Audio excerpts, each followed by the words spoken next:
I love this place. Thank you all for coming out in the rain, the pouring rain. We're going to make this worth it for you.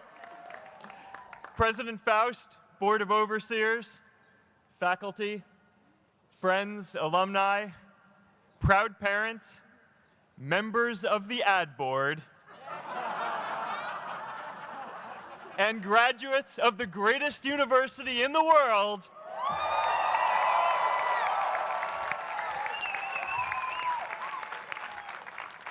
I am honored to be here with you today because, let's face it, you accomplished something I never could.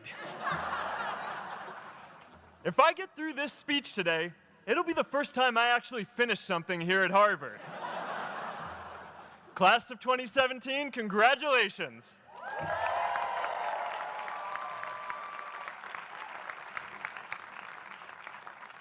Now, I'm an unlikely speaker today, not just because I dropped out, but because we're technically in the same generation. We walked this yard less than a decade apart. We studied the same ideas and slept through the same Act 10 lectures. We may have taken different roads to get here, especially if you came all the way from the quad. But today, I want to share what I've learned about our generation and the world we're all building together. But first, these last couple of days have brought back a lot of good memories. How many of you remember exactly where you were and what you were doing when you got that email telling you got into Harvard?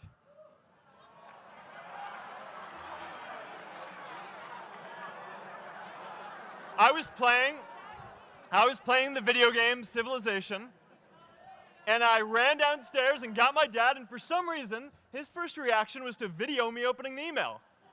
That could have been a really, really sad video. But I swear, getting into Harvard is the thing my parents are most proud of me for. My mom is nodding. You all know what I'm talking about. Look, guys, it's tough to beat this. You'll see when you get out there. How many of you remember your first lecture here at Harvard? Mine was Computer Science 121 with the incredible Harry Lewis. Harry. I was running late for class, so I threw on a t-shirt, and I didn't realize until afterwards that I put it on inside out and backwards, and my tag was sticking out the front. I couldn't figure out why no one in class would talk to me. Except for this one guy, KX Jin. He just went with it. We started doing our problem sets together, and now he runs a big part of Facebook. And that, class of 2017, is why you should be nice to people.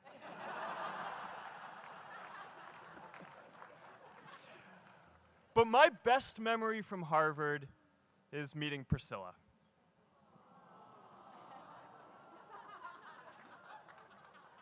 I had just launched this prank website, FaceMash, and the ad board wanted to see me. Everyone thought I was going to get kicked out. My parents drove up here to help me pack my stuff. My friends threw me a going-away party. Who does that? As luck would have it, Priscilla was at that party with her friends, and we met in line for the bathroom in the Foho Bell Tower, and in what must be one of the all-time most romantic lines, I turned to her and said, "I'm getting kicked out in 3 days, so we need to go on a date quickly." Actually, any of you graduating today can use that line. I'm getting kicked out today. We need to go on a date fast. I didn't end up getting kicked out. I did that to myself. Priscilla and I started dating, and, you know, that movie made it seem like FaceMash was so important to starting Facebook. It wasn't. But without FaceMash, I never would have met Priscilla. And Priscilla's the most important person in my life. So you could still say it was the most important thing I built in my time here.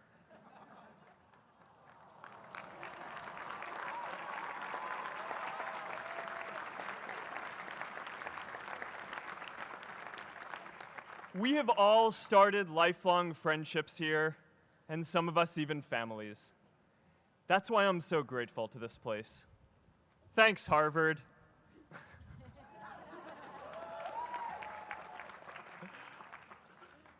Today, I want to talk about purpose.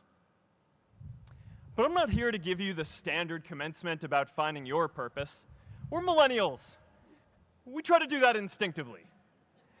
Instead, I'm here to tell you that finding your purpose isn't enough. The challenge for our generation is to create a world where everyone has a sense of purpose. One of my favorite stories is when JFK went to go visit the NASA Space Center, and he saw a janitor holding a broom, and he asked him what he was doing, and the janitor replied, "Mr. President, I'm helping put a man on the moon." Purpose is that feeling that you are a part of something bigger than yourself, that you are needed, and that you have something better ahead to work for. Purpose is what creates true happiness. And you are graduating at a time when this is especially important. When our parents graduated, that sense of purpose reliably came from your job, your church, your community. But today, technology and automation are eliminating many jobs. Membership in a lot of communities has been declining, and a lot of people are feeling disconnected and depressed and are trying to fill a void in their lives. As I've traveled around, I've sat with children in juvenile detention and opioid addicts who've told me that maybe their lives would have turned out differently if they just had something to do, an after-school program or somewhere to go. I've met factory workers who know their old jobs aren't coming back and are just trying to find their path ahead. For our society to keep moving forward, we have a generational challenge to not only create new jobs, but create a renewed sense of purpose. I remember that night I launched Facebook from that little dorm in Kirkland House. I went to Noakes with my friend KX, and I remember telling him clearly that I was excited to help connect the Harvard community, but one day someone would connect the whole world. The thing is, it never even occurred to me that that someone might be us. We were just college kids. We didn't know anything about that. There were all these great big technology companies with all these resources, and I just assumed one of them would do it. But this idea was so clear to us that all people want to connect. So we just kept working on it, day after day after day. And I know that a lot of you are going to have your own stories just like this. A change in the world that seems so clear that you are sure someone else is going to do it. But they're not. You will. But it's not enough to have that purpose yourself. You also have to create a sense of purpose for others. And I found that out the hard way. You see, my hope was never to build a company. I wanted to have an impact. And as all these people started joining us, I just assumed that that's what they wanted to do too. So I never took the time to explain what it was that I hoped we'd build. A couple years in, some big companies wanted to buy us. I didn't want to sell. I wanted to see if we could connect more people. And we were building the first version of Newsfeed at the time, and I thought, if we could just launch this, it could change how we all learn about the world. Nearly everyone else wanted to sell. Without a sense of higher purpose, this was their startup dream come true, and it tore our company apart. After one particularly tense argument, one of my close advisors told me if I didn't agree to sell the company right now, I would regret that decision for the rest of my life. Relationships were so frayed that within a year or so, every single person on our management team was gone. That was my hardest time leading Facebook. I believed in what we were doing, but I felt alone. And worse, it was my fault. I wondered if I was just wrong, an imposter, a 22-year-old kid who had no idea how things actually worked. Now, years later, I understand that is how things work when there's no sense of higher purpose. So it's up to all of us to create it so we can all keep moving forward together. And today, I want to talk about 3 ways that we can create a world where everyone has a sense of purpose. By taking on big, meaningful projects together. By redefining equality so everyone has the freedom to pursue their purpose. And by building community all across the world. So first, let's take on big, meaningful projects. Our generation is going to have to deal with tens of millions of jobs replaced by automation like self-driving cars and trucks. But we have the potential to do so much more than that. Every generation has its defining works. More than 300,000 people worked to put that man on the moon, including that janitor. Millions of volunteers immunized children around the world against polio, and millions of more people built the Hoover Dam and other great projects. And now it's our generation's turn to do great things. Now I know, maybe you're thinking, I don't know how to build a dam. I don't know how to get 1 million people involved in anything. Well, let me tell you a secret. No one does when they begin. Ideas don't come out fully formed. They only become clear as you work on them. You just have to get started. If I had to know everything about connecting people before I got started, I never would have built Facebook. Movies and pop culture just get this all wrong. The idea of a single eureka moment is a dangerous lie. It makes us feel inadequate because we feel like we haven't had ours yet. And it prevents people with seeds of good ideas from ever getting started in the first place. Oh, and you know what else movies get wrong about innovation? No one writes math formulas on glass, okay? All right? That's not a thing, okay? It's really good to be idealistic, but be prepared to be misunderstood. Anyone working on a big vision is going to get called crazy, even if you end up right. Anyone taking on a complex problem is going to get blamed for not fully understanding it, even though it's impossible to know everything up front. Anyone taking initiative will always get criticized for moving too fast because there's always someone who wants to slow you down. In our society, we often don't take on big things because we're so afraid of making mistakes that we ignore all the things wrong today if we do nothing. The reality is, anything we do today is going to have some issues in the future. But that can't stop us from getting started. So what are we waiting for? It is time for our generation-defining great works. How about stopping climate change before we destroy the planet and getting millions of people involved, manufacturing and installing solar panels? How about curing all diseases and getting people involved by asking volunteers to share their health data, track their health data, and share their genomes?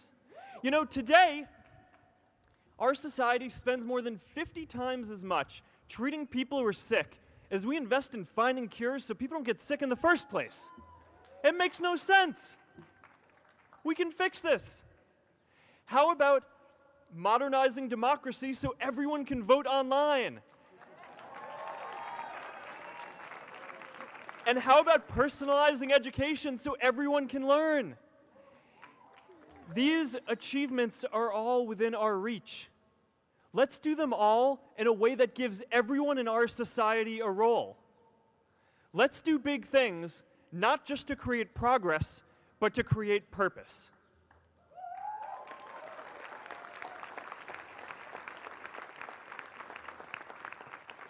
So taking on big, meaningful projects together is the first thing we can do to create a world where everyone has a sense of purpose.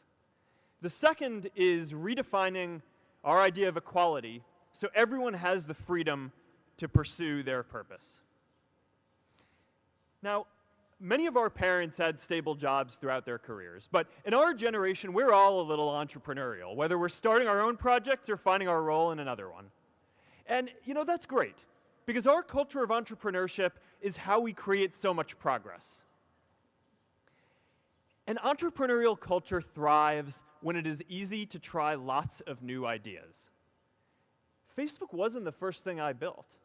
I also built chat systems and games, study tools and music players, and I'm not alone. J.K. Rowling got rejected 12 times before she finally wrote and published Harry Potter. Even Beyoncé had to make hundreds of songs to get Halo. The greatest successes come from having the freedom to fail. Now, today, we have a level of wealth inequality that hurts everyone. When you don't have the freedom to take your idea and turn it into a historic enterprise, we all lose. And right now, today, our society is way over-indexed on rewarding people when they're successful, and we don't do nearly enough to make sure that everyone can take lots of different shots. Now, let's face it, there is something wrong with our system when I can leave here and make billions of dollars in 10 years, while millions of students can't even afford to pay off their loans, let alone start a business.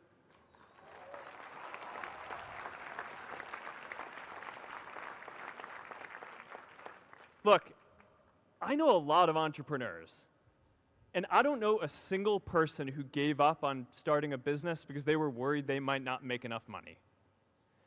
But I know too many people who haven't had the chance to pursue their dreams because they didn't have a cushion to fall back on if they failed.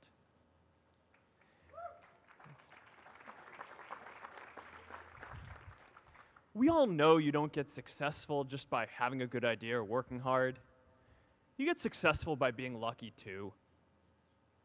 If I had to support my family growing up instead of having the time to learn how to code, if I didn't know that I was going to be fine if Facebook didn't work out, then I wouldn't be standing up here today. And if we're honest, we all know how much luck we've had to get to this point in our lives. Every generation expands its definition of equality.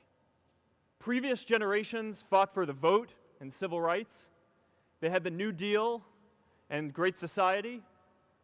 And now it's time for our generation to define a new social contract.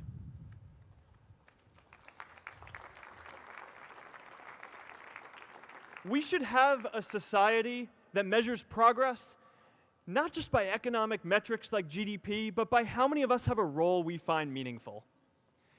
We should explore ideas like universal basic income to make sure that everyone has a cushion to try new ideas. We're all going to change jobs and roles many times, so we need affordable childcare to get to work and healthcare that's not tied to just one employer. And we're all going to make mistakes. So we need a society that's less focused on locking us up and stigmatizing us when we do. And as our technology keeps on evolving, we need a society that is more focused on providing continuous education through our lives.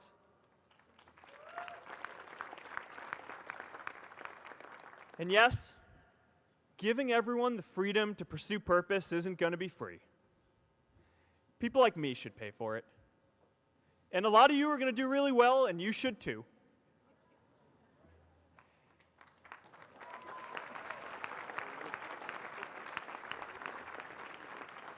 That is why Priscilla and I started the Chan Zuckerberg Initiative and committed our wealth to promoting equal opportunity.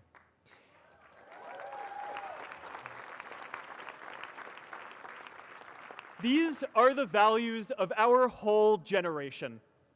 It was never a question of if we were going to do this. The only question was when. Millennials are already one of the most charitable generations in history. In just 1 year, more than 3 in 4 US millennials donated to charity, and more than 7 in 10 raised money for another one. But it's not just about giving money. You can also give time. And I promise you, if you just take an hour or two a week, that's all it takes to give someone a hand and help them reach their potential. Now, maybe you're thinking, that's a lot of time. I'm not sure if I have that much time. I used to think that. You know, when Priscilla graduated from Harvard, she became a teacher. And before she'd do education work with me, she told me that I needed to get my own experience teaching a class. At first I complained. I said, I'm kind of busy. I'm running this company. But she insisted. So I taught an after-school program at the local Boys and Girls Club on entrepreneurship. I taught those kids lessons on product development and marketing, and they taught me what it was like growing up feeling targeted for your race, and what it's like having a family member in prison. I shared stories of my time in school, and they shared their hope that one day they would get to go to college too. For 5 years, I've had dinner with those students every month. One of them even threw Priscilla and me our first baby shower. And next year, they're going to college. Every one of them, first generation in their families. We can all make time to give someone a hand. Let's give everyone the freedom to pursue purpose, not just because it's the right thing to do, but because when more people can turn their dreams into something great, we are all better for it.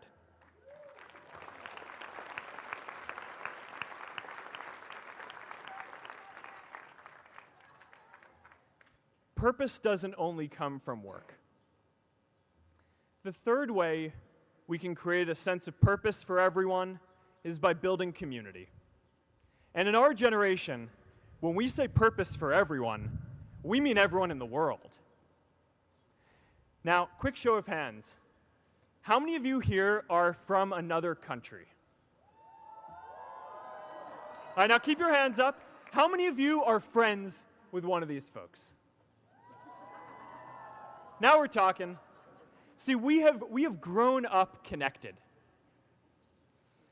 In a recent survey of millennials around the world, asking what most defines our identity, the most popular answer wasn't nationality, ethnicity, or religion. It was citizen of the world. That's a big deal. Every generation expands the circle of people we consider one of us. And in our generation, that now includes the whole world. We understand that the great arc of human history bends towards people coming together in ever greater numbers, from tribes to cities to nations, to achieve things that we could not on our own. We get that our greatest opportunities are now global. We can be the generation that ends poverty, that ends disease. And we get that our greatest challenges need global responses too. No country can fight climate change alone or prevent pandemics. Progress now requires coming together, not just as cities or nations, but also as a global community. But we live in an unstable time. There are people left behind by globalization across the whole world. And it's tough to care about people in other places when we don't first feel good about our lives here at home. There's pressure to turn inwards. This is the struggle of our time. The forces of freedom, openness, and global community against the forces of authoritarianism, isolationism, and nationalism. Forces for the flow of knowledge, trade, and immigration against those who would slow them down. This is not a battle of nations. It is a battle of ideas. There are people in every country for more global connection, and there are good people against it. And this isn't going to be decided at the UN either. It's going to happen at the local level when enough of us feel a sense of purpose and stability in our own lives that we can start to open up and care about everyone else too. And the best way to do that is to start building local communities right now.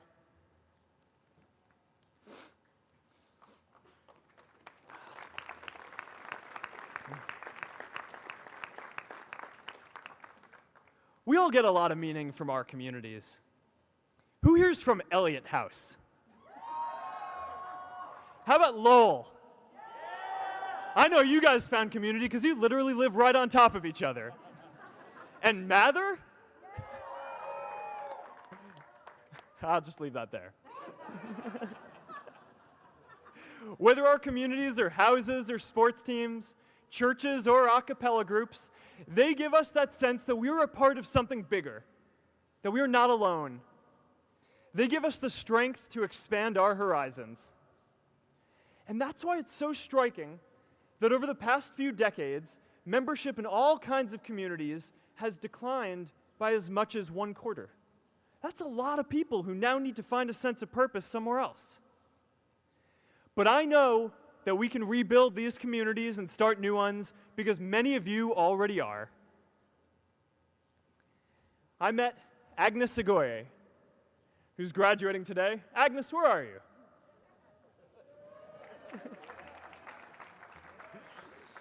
Agnes spent her childhood navigating conflict zones with human trafficking in Uganda, and now she's trained thousands of law enforcement officials to keep communities safe.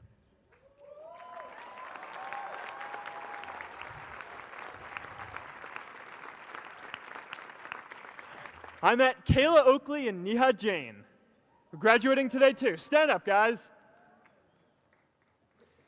Kayla and Neha started a nonprofit that connects people suffering from chronic illnesses with people in their communities who are willing to help out.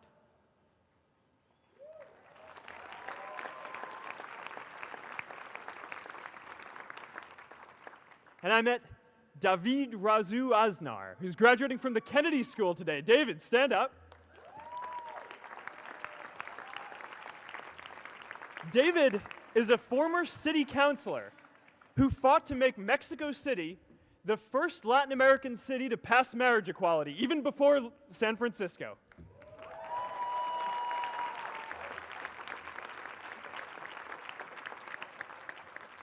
And this is my story too. A student in a dorm, connecting one community at a time and keeping at it until one day we can connect the whole world. Change starts local. Even global change starts small with people like us. In our generation, the struggle of whether we connect more, whether we achieve our greatest opportunities, comes down to this: your ability to build communities and create a world where every single person has a sense of purpose.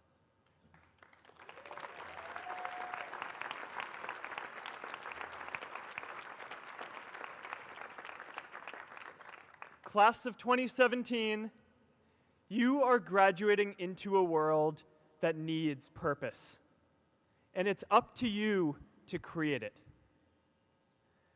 Now, maybe you're asking yourself, can I really do this? Well, remember when I told you about that class I taught at the Boys and Girls Club? One day after class, I was talking to my students about going to college, and one of my top students raised his hand and said that he wasn't sure he could go to college because he's undocumented. He wasn't sure if they'd take him. Last year, I took him out to breakfast for his birthday, and I wanted to get him a gift, so I asked him what he wanted, and he just started talking about struggles that he saw other students in his class facing, and finally he said, "You know, I'd really just like a book on social justice." I was blown away. Here is a young guy who has every reason to be cynical. He wasn't sure if the country he calls home, the only one he's known, was going to deny him his dream of going to college. But he wasn't feeling sorry for himself. He wasn't even thinking of himself. He has a greater sense of purpose, and he's going to bring people along with him. It says something about our situation today that I can't even say his name because I don't want to put him at risk.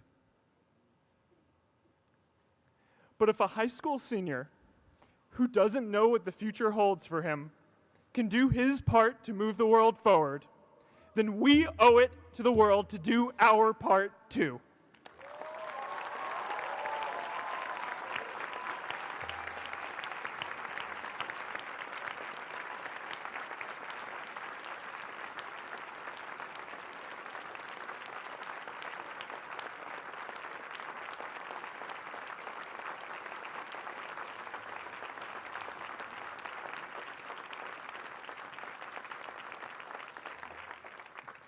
So before you walk out those gates one last time, and as we sit here in front of Memorial Church, I'm reminded of a prayer, Misha Berach, that I say whenever I face a big challenge, that I sing to my daughter, thinking of her future when I tuck her in at night. And it goes, "May the source of strength, who's blessed the ones before us, help us find the courage to make our lives a blessing." I hope you find the courage to make your life a blessing. Congratulations, class of 2017. Good luck out there.